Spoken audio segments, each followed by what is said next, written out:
中华县的大川乡当日举办绕境庆祝建乡300周年，即届佮邀请到高雄的无形文化资产大娘线保存者卢必达老师，也佮各地娘线团来咧交流，同齐推广传统艺术。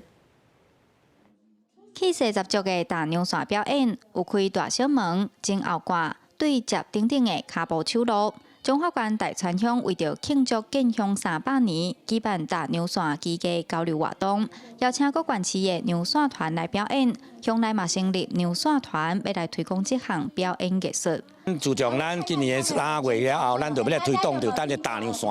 这个艺术，所以咱请到咱李老师、李波达老师来教着咱各乡庙这个青年，来把这大娘线这个艺术，让传统会当传授起来。台湾庙会定定看到的娘线有开路辟邪艺术。高雄市无形文化资产大娘线保存者李必达老师表示，100多年前大娘线表演，台湾各地头拢有，但是即阵渐渐稀微，已经真罕咧看。伫咱目前的庙会，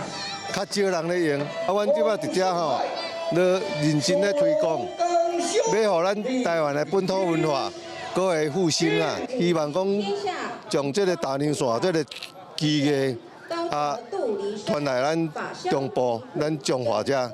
变成恁在地的一个文化特色。李必达老师表示，伊10多年前开始推广大娘线，加入武术套路，发展娘线阵，培养娘线手。即阵伫偏湖、高雄、新北市拢有娘线团，嘛希望透过交流活动，有更较侪人看到娘线表演，继续发扬这项本土表演艺术。记者杨淑成综合报道。